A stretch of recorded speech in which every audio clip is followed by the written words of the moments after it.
이스라엘의 그 가장 위대한 인물 중에 한 명이 모세입니다. 근데 모세는 태어날 때부터 참 특이한 이력을 가지고 이 땅에 왔습니다. 그의 부모는 유대인이지만 애굽에서 이집트에서 노예로 살았습니다. 그러니까 노예의 자녀로 태어난 거죠. 그런데 이집트에서 상황은 노예의 숫자가 많아지자 이집트의 왕 바로가 그것을 두려워해서 남자아이가 태어나면 죽이고 여자아이가 태어나면 살리라는 끔찍한 명령을 내렸습니다. 근데 모세가 태어났을 때 모세를 받았던 산파들이 모세를 남자아임에도 불구하고 살렸습니다. 이 은혜로 모세는 부모에게서 양육을 받게 됐지만 점점 자라면서 울음소리가 커져 더 이상 집에서 키울 수 없는, 양육할 수 없는 상황이 되었습니다. 그의 부모가 했던 일이 뭡니까? 갈대 상자를 만들어서 그 안에 아이를 넣고 나일강에 둥둥 띄워놓는 겁니다. 갈대 상자에 담겨져 있는 모세가 나일강에 둥둥 떠다닐 때 마침 애굽 바로의 공주의 딸이 그곳에서 애굽 목욕을 하러 나왔다가 모세가 담겨있는 갈대 상자를 던집니다. 그곳에서 모세를 보고 드디어 모세의 신분이 바뀌게 됩니다. 노예 신분에서, 노예의 아들에서 바로 공주의 아들로 바뀌게 되는 거죠. 그러니까 좀 신분이 급상승한 그 모습입니다.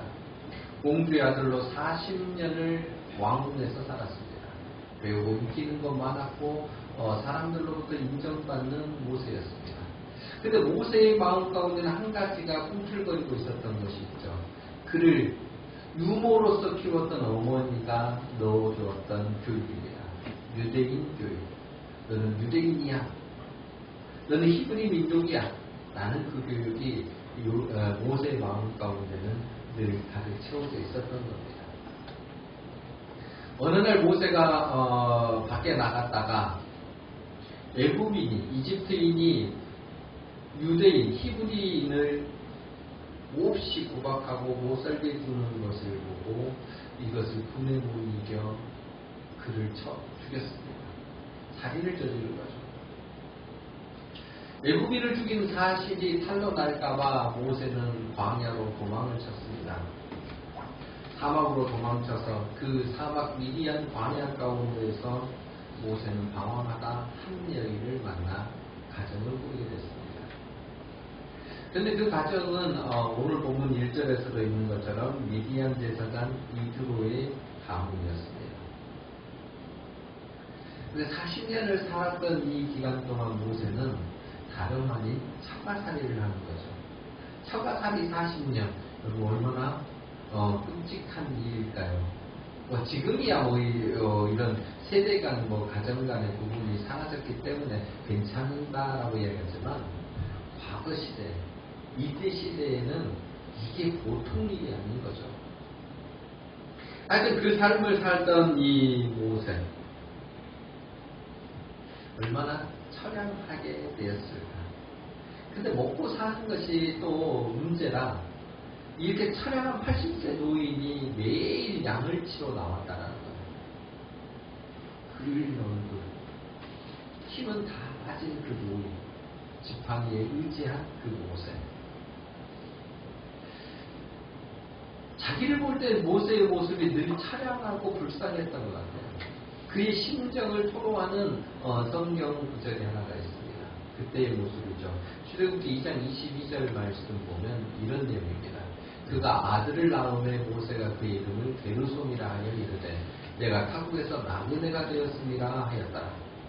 이게 뭐냐면 모세가 아이를 낳았을 때 이야기입니다. 그러면 아이를 낳는다라는 것은 경사 중의 경사고 기쁨 중의 기쁨 아닙니까? 자기 아이를 바라보는 부모의 마음은 축복이라는 축복은 다 넣고 정말 기대라는 기대, 소망이라는 소망을 모두 다 담아서 그 아이에게 주고 싶은 게 부모 마음 아닙니까? 근데 모세는 그렇지 않았습니다. 아이를 낳는데 이름을 게르솜이라 한 거예요. 자기 심정을 담았는데 그 심정이 뭐냐면 나 타국에서 나쁜 애야. 나 정말 불쌍하고 처량한 사람이야. 이런 표현 아니겠습니까? 다시 돌아와서 기뻐해야 되는데 그 삶이 안 된 거예요. 왜 그랬을까요? 내가 원하던 삶이 아닌 거예요. 지금 모세가 바라던 삶이 아니었던 겁니다. 머물고 싶은 자리에 머물지 않았는데 지금 그 머물고 싶지 않는 그 자리에서 나그네로서의 지금 삶을 살고 있는 자기를 한탄하는 거죠. 사실 모세는 애굽의 왕자로 있을 때 모든 사람들로부터 주목받았고 총망받았고 한가닥 하겠다라는 사인을 사람들로부터 받았던 사람입니다. 나름대로 자신의 꿈과 희망이 넘쳤던 사람이 모세이죠. 그런데 미디안 광야로 도망친 이후 모세의 삶은 잊혀진 삶이었습니다. 사람들로부터 잊혀지고 자기의 꿈도 희망도 다 사라져버렸기 때문에 뭐가 의욕 상실의 삶이라는 거예요. 아무것도 난 할 수 없어 아는 그 삶. 그런데 그때 이런 모세를 하나님께서 찾아오신 겁니다. 40년 동안 침묵하셨던 하나님께서, 아니 모세를 떠난 것처럼 보였던 그 하나님께서 그를 찾아오셨습니다. 새 일을 시작하시오. 우리 인생에도 모세와 같은 삶이, 모세와 같은 모습이, 그리고 모세처럼 변화가 필요한 모습이 우리에게도 있습니다. 삶의 풍랑을 만나서 고통 가운데 신음하고 있는 나. 성공보다는 실패에 익숙한 나. 내가 좋아하고 하고 싶은 일을 하고 있는 것이 아니라 어쩌면 좀 꺼리고 싫어하고 있는 일을 생계를 위해서 어쩔 수 없이 하고 있는 나. 그래서 희망과 기쁨보다는 시들한 내 인생 가운데서 괴로워하고 있는 나. 어쩌면 우리의 모습일지도 모릅니다. 모든 거 포기하고 싶고 도망쳐보고 싶은 그 욕망이 너무 큰 나. 지금이 우리의 삶일지도 모릅니다. 그런데 그때 놀랍게도 하나님은 찾아오신다는 거예요. 하나님은 우리를 외면하시는 분이 아니라 우리를 별도로 떨어뜨려 놓고 싶으신 분이 아니라 언제나 우리를 곁에 두고 싶으시고 우리와 함께 가고 싶으시고 우리에게 말씀하시고 그 말씀 통해서 새로운 일을 행하시고 싶은 분이 하나님이시다. 어쩌면 우리 하나님은 우리가 도망가고 있는 우리를 향해 달려오시는 분이신지도 모릅니다. 모세를 향해 오셨던 하나님께서는 우리를 향해서도 달려오고 계십니다. 우리를 향해서도 새 일을 시작하시고 계시고 우리에게 찾아오시고 우리에게 말씀하고 계시는 분이십니다. 모세에게 그렇게 보여주고 싶으신 그 하나님은 지금 우리에게도 동일하게 그 말씀을 하십니다. 그러면 하나님께서 새 일을 시작하시려고 새 일을 하시려고 우리에게 다가오실 때 우리는 어떻게 살아야 되는 거, 어떤 모습을 보여야 할까요? 모세의 모습에서 그것을 찾기를 바랍니다. 여호와께서 새 일을 하시려고 우리를 찾아오실 때 우리는 다가가서 봐야 합니다. 우리가 해야 할 일은 하나님께서 시작하시는 그 일, 그리고 우리를 찾아오실 때에 그 하나님께 더 가까이 가서 봐야 합니다. 모세는 오늘 매일 다니던 광야길에서 특이한 광경을 목격했습니다. 떨기나무가 불이 휩싸였는데 탔지 않는 거예요. 뭔가 불이 있는데 그게 사그러들어야 되는데 그게 사그러들지 않는 거예요. 그래서 그것을 보러 다가갑니다. 오늘 2절 3절 말씀 보십시다. 여호와의 사자가 떨기나무 가운데로부터 나오는 불꽃 안에서 그에게 나타나시니라. 그가 보니 떨기나무에 불이 붙었으나 그 떨기나무가 사라지지 아니하는지라. 이에 모세가 이르되 내가 돌이켜가서 이 큰 광경을 보리라. 떨기나무가 어찌하여 타지 아니하는고 하니 그때에 하나님께서 먼저 모세에게 오셔서 떨기나무 가운데에서 나타나셨다라고 이야기합니다. 하나님이 찾아오신 거예요. 하나님이 찾아오신 광경을 모세는 그냥 지나치지 않았습니다. 떨기나무는 중동 지방에서 많이 서식하는 키가 작고 가시가 많은 덩굴나무처럼 되어 있는 거죠. 사실 쓸모 있는 모습이 아닙니다. 모습을 보시면 이런 거죠. 막 이렇게 쭉쭉 내려 있는 거 아니면 이렇게 서 있는 것들도 있습니다만은 보통 떨기나무를 통해서 뭔가 얻을 수 있는 것은 그렇게 많지 않습니다. 그런데 이런 어쩌면 쓸모없어 보이는 떨기나무 가운데 하나님이 임하신 거죠. 임하셔서 불을 붙이셨는데 특별한 일이 일어난 겁니다. 근데 이게 사실은 매일 광야길에서는 특별한 일이 아닙니다. 저 떨기나무가 마르고 마르면은 뜨거운 태양열에 의해서 그게 부시럭거리다가 마찰로 인해 불이 일어나고 사그라드는 일은 일상이었던 거죠. 근데 오늘 모세가 본 것은 그런 일상에서 일어나는 일과는 조금 특이한 일이 생긴 겁니다.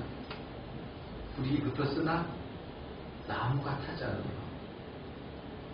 지금 그 모습을 보고 모세는 달려가고 있는 겁니다. 다가서고 있는 거예요. 우리의 인생에도 하나님께서는 이렇게 우리에게 다가오고 계신다는 거죠. 우리와 함께 하십니다. 아멘. 사실 우리도 하나님과 함께 하고 싶습니다라고 입술로 고백을 하잖아요. 근데 삶은 어떻습니까? 입술의 고백과 삶이 다름을 우리는 압니다. 하나님이 우리와 함께 오시려고 그러면 하나님 잠깐 멈추십시오 하고 우리끼리 홀로 가려고 하는 모습이 얼마나 많습니까? 하나님이 매일 우리를 향해서 소리를 외치십니다. 소리를 바라시는데 우리는 그것에 귀를 막고 있는 건 아닙니까? 왜 그러냐면 지금 그 자리는 하나님이 임하신 자리가 아니라고 생각하기 때문이죠. 하나님은 특별히 별도의 자리에서 특별한 사람을 통해서 말씀하시는 거라는 착각을 하는 게 우리들입니다. 그래서 오늘 말씀을 잘 보십시오. 모세가 불에 타지 않은 떨기나무를 본 장소가 어디입니까? 아주 평범한 광야길입니다. 매일 다니던 길이었습니다. 특별한 장소가 아니라 그의 일상의 장소였다라는 겁니다. 양치기 하기 위한, 양을 치기 위한 매일 다녔던 그 길에서 지금 하나님은 모세를 부르고 계십니다. 특별해지는 것은 장소나 사람에 의해서가 아니라 하나님이 임재하시느냐 그렇지 않느냐에 따라 달라집니다. 하나님이 임재하시면, 하나님이 일하시는 곳이면 그곳은 특별한 곳이 됩니다. 하나님께서 찾아오는 그 사람은 특별한 사람이 될 수 있습니다. 그렇게 우리 모두는 하나님의 자녀로 부르심을 입었고 하나님의 자녀로 일컬음을 얻을 뿐만 아니라 그 삶을 살고 있고 하나님이 우리를 매일 찾아오시기에 우리는 특별한 사람들입니다. 삶의 한복판, 광야의 한복판에 찾아오신 그 하나님께서 모세에게 말씀하고 계시는 겁니다. 우리의 삶의 자리, 땀이 흘려지는 그 삶의 터전들, 우리의 가정들, 우리의 교회, 위에 하나님이 임재하시면 우리는 특별한 장소에서 특별한 하나님을 만나는 사람이 되는 겁니다. 아멘. 이렇게 하나님이 우리를 위해 찾아오실 때 우리의 행동을 어떻게 바꿔야 될까요? 모세를 떨기나무 가운데서 그에게 나타나신 그 하나님, 그리고 모세는 그에 따라 그의 하나의 행동을 취합니다. 3절 말씀이 그 내용입니다. 이에 모세가 이르되 내가 돌이켜 가서 이 큰 광경을 보리라. 떨기나무가 어찌하여 타지 아니하는고 하니 그때에 모세가 어떤 행동을 취합니까? 돌이켜 가서 이 큰 광경을 보리라 그럽니다. 돌이킨다라는 것은 내가 원래 가던 길에서 지금 행동을 바꾸는 거잖아요. 양떼를 치러 가는 모세에게는 이 일을 빨리 끝내고 쉬는 게 더 인간적으로는 편할지 모릅니다. 저거 구경 안 해도 됩니다. 근데 모세는 그것을 보기 위해 돌이켰다라는 거예요. 40년 동안 다녔던 이 평범한 길, 아니 떨기나무가 불에 붙은 것은 일상사로 봤던 그 모세에게 이 뭔가 낯설은 풍경이 그를 끌어당겼던 거죠. 모세는 이런 행동을 취하는 사람이었습니다. 내가 돌이켜가서 이 큰 광경을 보리라. 어쩌면 의지적 행동이 담겨있는 모습입니다. 우리 주변에도 수많은 일들이 일어납니다. 매일 일상사처럼 일어나는 일들 많습니다. 반복적인 일들도 있고 지나칠 수 있는 일도 많습니다. 예, 그렇게 지나치면 아무것도 내게 영향을 발휘하지는 않습니다. 여러분, 내게 오늘 아침에 눈 떠서 저녁에 잘 때까지 많은 일들이 있는데 내가 그것들을 지나치면 내게 특별하게 다가오는 것은 없습니다. 나와 상관없는 일로 여기는 모든 것들은 진짜 상관없이 지나갑니다. 그저 하루를 살아갈 뿐이에요. 그런데 그 어떤 일에 내가 의미를 가지고 다가가서 하나님의 뜻이 무엇인지를 찾고 그것에 내가 열심을 낼 때 새로운 일이 시작되어집니다. 우리의 삶의 일도 그렇고 영적인 일은 더더욱 그렇습니다. 하나님께서 우리에게 수많은 것들을 보여주시고 말씀해 주셔도 내가 그것에 다가가지 않고 그 일에 들으려고 하지 않는다면 아무 일도 일어나지 않습니다. 은혜가 100% 졌음에도 그게 은혜인지 모르고 지나가는 거고 우리가 그것 때문에 행복을 갖고 있음에도 불구하고 그게 행복인지 모르고 사는 사람들이 얼마나 많은지 모릅니다. 그럼 하나님께서 억지로 우리에게 이것이 맞아라고 우겨쌈을 해주셔도 되는데 하나님은 그렇지 않으시죠. 우리 하나님은 인격적인 분이시기 때문에 우리가 돌이킬 때까지 기다리십니다. 하나님께서 이 일을 우리가 바꾸기를 원하시는데 지금 모세는 그것을 바꾸고 있다는 거죠. 하나님께서 새 일을 행하시기 위해 우리에게 다가오셔서 무언가 보여주실 때 그에 반응할 수 있는 은혜가 우리에게 있기를 바랍니다. 왜냐하면 그게 하나님의 역사에 동참하는 기회를 얻는 것이기 때문에. 성경을 통해 봤을 때 하나님의 일하심에 하나님의 일하심에 동참한 수많은 믿음의 사람들을 보는데 그들에게는 특징이 있습니다. 어떤 특징이 있냐면 하나님의 일을 볼 수 있는 남다른 눈을 가지고 있는 겁니다. 그러니까 하나님께서 보여주시는 그 일들을 놓치지 않고 보는 믿음의 눈이 있었다라는 겁니다. 매일 일상에서 보여지는 것인데 그것을 남다르게 캐치할 수 있는 그 눈. 아브라함에게도 그랬습니다. 그를 부르실 때 하나님께서 자손과 땅에 대한 약속을 해주셨습니다. 근데 시간이 흘러도 아무 일이 일어나지 않았죠. 그의 믿음이 흐트러지고 있을 그때 그는 하늘의 무수한 별을 보다가 하나님이 내게 이것을 자손으로 주실 거라는 믿음을 갖게 됩니다. 그 믿음을 그는 믿고 한 발 한 발 더 하나님께 나아가다가 그 믿음으로 이삭을 얻었습니다. 그리고 우리에게 믿음의 조상으로 다가온 것이죠. 사사 기드온을 보시면 사사 기드온은 하나님의 부르심 앞에 나같이 작은 자가 무슨 일을 할 수 있습니까? 라고 했을 때 하나님께서 그를 부르십니다. 그때 그가 요청한 게 뭡니까? 젖은 양털 한 뭉치를 보여주십시오. 마른 양털 한 뭉치를 보여주십시오. 두 번에 걸쳐서 하나님이 그 이적을 보여주시자 그는 깨닫습니다.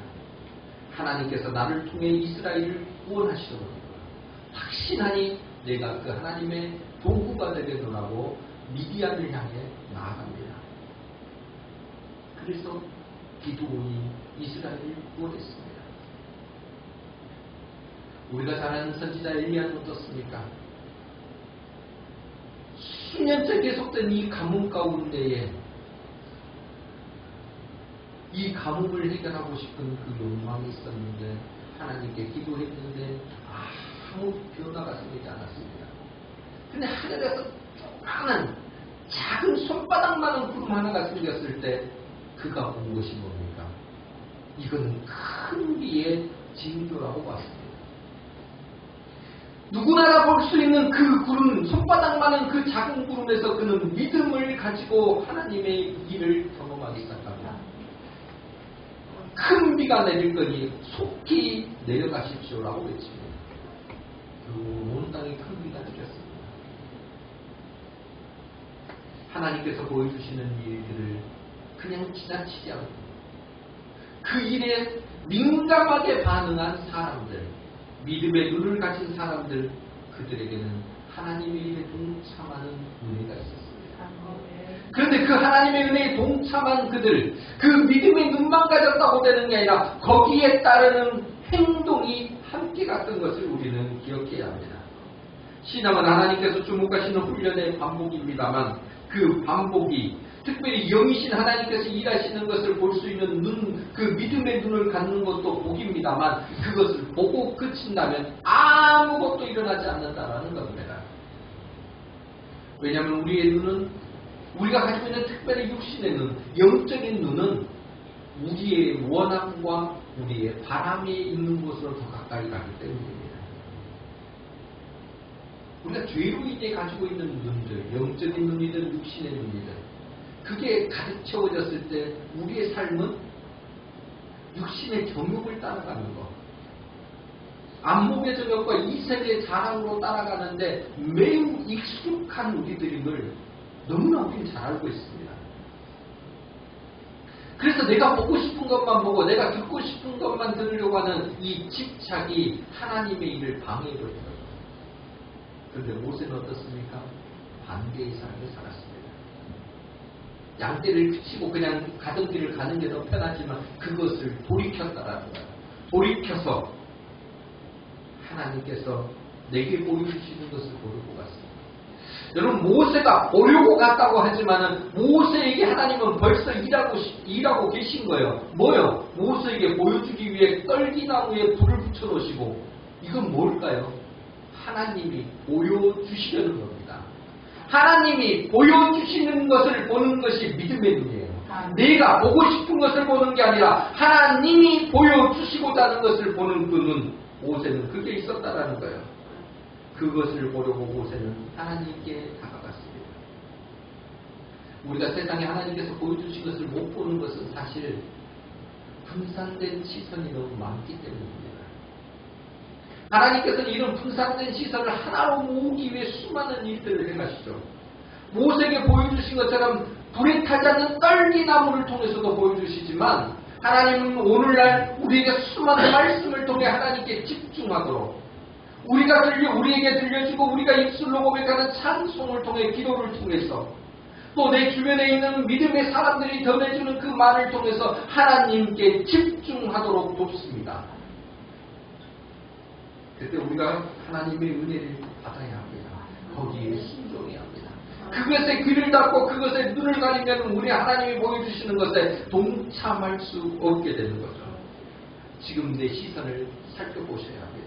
내가 지금 어디를 바라보고 있는지, 무엇에 집중하고 있는지를 살펴보셔야 합니다. 여러분, 이것이 매우 중요한 일입니다. 내가 보는 것, 지금 무엇을 보고 내가 일상에서 무엇을 자주 보고 있는가, 그게 매우 중요합니다. 왜냐하면 그게 내 인생이기 때문에. 내가 바라보는 것을 따라가서 사는 것이 내 인생이고 내 삶에 대해서 그것을 바라보는 것으로 내 삶이 결정지어지기 때문입니다. 여러분, 우리가 보는 것에서 우리는 살게 되어 있습니다. 보는 것에서 우리는 그곳에서 내 삶의 전부를 소비해버립니다. 그런데 그것이 하나님이 원하지 않는 것이라면 어떻겠습니까? 여러분, 아담과 하와가 마귀에 의해서 시험당하고 그 넘어지는 자리가 어디였습니까? 시작점이 어디였을까요? 태초에 하나님께서 아담과 하와를 창조하시고 에덴 동산에 줬을 때는 그들은 하나님께 시선을 두었습니다. 근데 마귀가 그들을 넘어뜨릴 때 무엇으로부터 시작을 했는지 창세기 3장 6절을 보시면 알 수 있습니다. 여자가 그 나무를 본즉 믿음직도 하고 보암직도 하고 지혜롭게 탐스럽기도 한 나무인지라. 여자가 그 열매를 따먹고 자기와 함께 있는 남편에게도 주매 그도 먹은지라. 마귀가 여자를 꼬일 때 했던 게 뭐예요? 선악을 분별하는 나무를 보라고 합니다. 하나님 말고 그 나무를 보라고 그럽니다. 그런데 나무를 보면서 그가 먹음직도 하고 보암직도 하고 이게 탐스럽기도 한 나무네 먹고 줍니다. 시선을 빼앗겨버렸습니다. 한번 툭 보고 지나간 게 아닙니다. 이 본죽은 그것에 시선을 빼앗기고 주목했다라는 이야기입니다. 죄의 시작이죠. 넘어짐의 시작점입니다. 우리가 무엇을 보느냐에 따라 우리는 넘어지고 그곳에서 허랑방탕한 삶을 살 수밖에 없는 연약한 사람들임을 기억하십시오. 우리의 시선을 어디에 둘 것인지를, 무엇을 볼 것인지를 잘 정하십시오. 모세도 40년 미디안 광야 양치기 생활을 하면서 낙심하고 좌절했습니다. 형편없는 자기에게 시선을 빼앗겼을 때 나는 아무것도 할 수 없는 자포자기 심정으로 살았습니다. 그런데 그 자포자기한 심정에 있는 모세를 하나님께서는 떨기나무 가운데, 불에 타지 않는 그 떨기나무 가운데로 시선을 바꿔놓으시며 그곳에서 말씀하신 하나님을 바라보게 하셨습니다. 그때 새로운 일이 시작됐습니다. 그의 형편과 나이와 몸 상태를 바라봤을 때는 아무것도 할 수 없는 상태이지만 하나님께서 보여주시는 그것을 보기 시작할 때 하나님의 일하심에 동참하는 사람으로 바뀌게 되었다는 겁니다. 지금도 하나님께서는 우리를 통해 모세뿐만 아니라 우리를 통해서도 이런 일을 하기를 원하고 계십니다. 지금 우리가 하나님과 일하기를 소원하신다면 내 눈을 들어 하나님을 바라보십시오. 내 시선을 분산시키지 말고 내 삶의 주인이신 하나님께 집중할 수 있게 되기를 바랍니다. 우리의 시선을 하나님께서 보여주시는 것에 집중할 때 우리는 이것을 통해서 하나님의 위대한 일에 쓰임받는 사람이 될 것입니다. 그 하나님께 더 가까이 가는 우리가 되기를 소원합니다. 하나님께서 새 일을 시작하시려고 우리를 찾아오시고 우리가 그때 다가가서 보고 하나님 이제 일하겠습니다 할 때 그 다음 할 일은 하나님의 말씀대로 해야 합니다. 우리가 하나님께서 일하시는 것을 알고 하나님이 보여주신 것을 보고 다가갔다면 그 하나님의 말씀대로 행하는 능력이 우리에게 있어야 합니다. 4절과 5절 말씀 다시 보십시다. 여호와께서 그가 보려고 돌이켜오는 것을 보신지라 하나님이 떨기나무 가운데서 그를 불러 이르시되 모세야 모세야 하시매 그가 이르되 내가 여기 있나이다. 하나님이 이르시되 이리로 가까이 오지 말라. 내가 선 곳은 거룩한 땅이니 내 발에서 신을 벗으라. 하나님께서 모세를 부르셨습니다. 모세야 모세야. 40년 동안 듣지 못했던 하나님의 음성을 들은 모세는 흥분했습니다. 감격했습니다. 하나님이 이곳에 지금 찾아오셨고 나를 부르시는구나. 모세는 바로 대답합니다. 내가 여기 있습니다.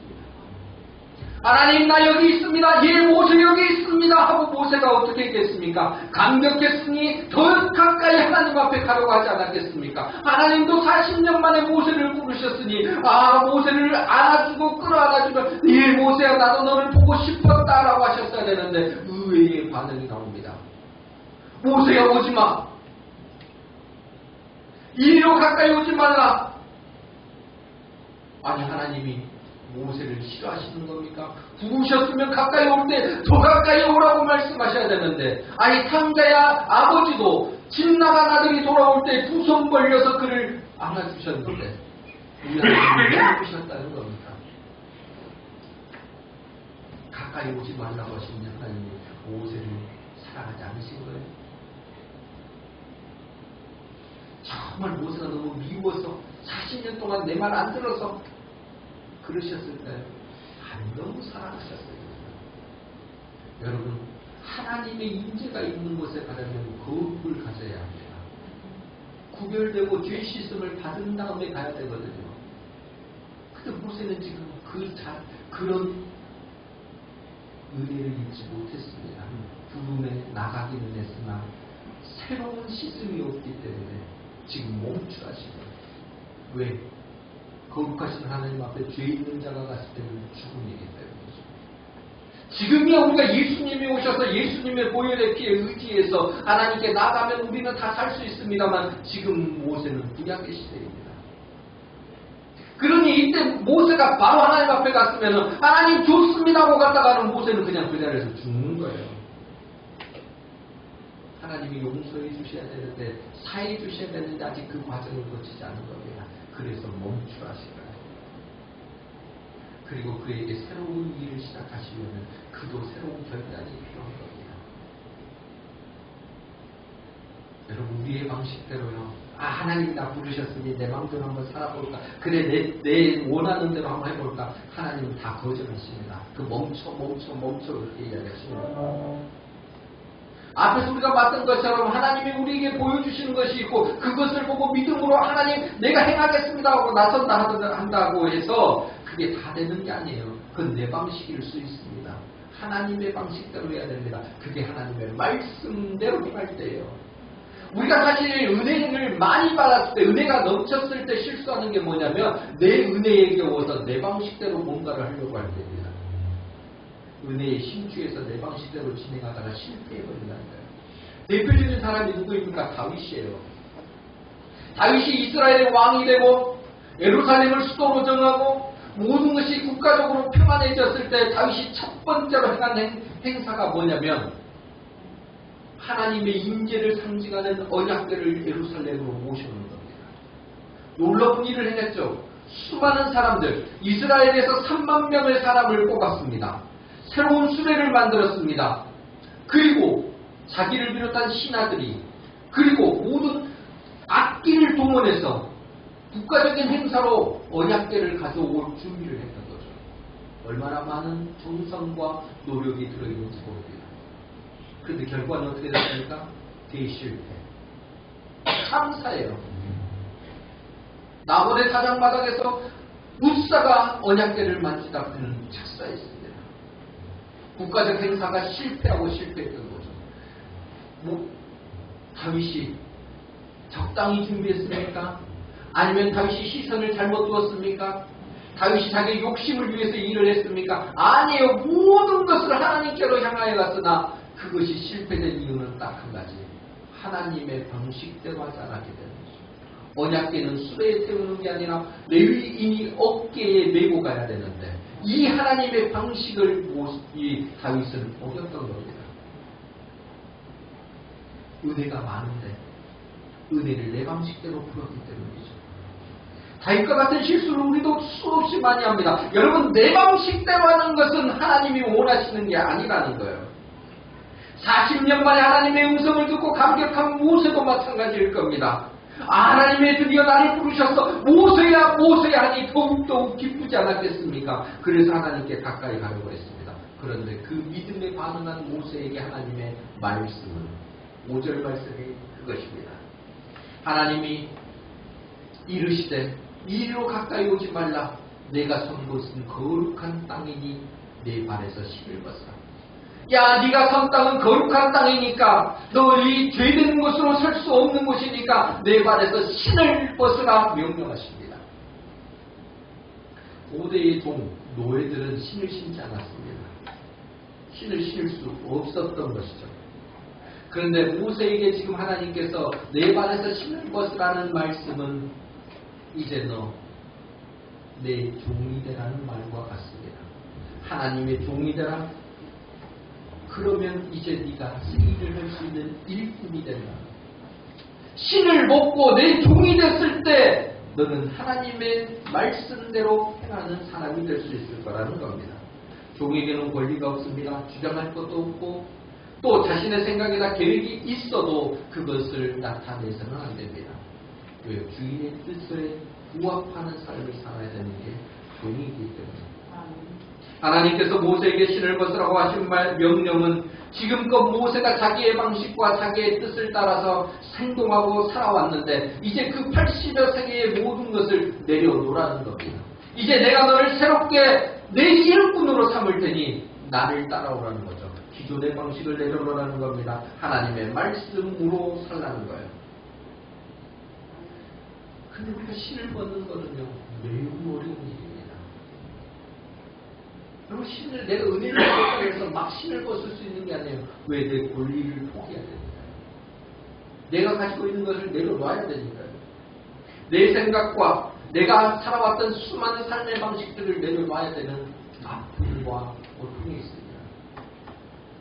어쩌면 이 신을 벗는 것은 내 삶에 커다란 용기를 요구할 수도 있습니다. 그러나 진짜 하나님을 믿는 사람들은 이런 믿음과 용기를 갖고 이에 걸맞는 행동을 취합니다.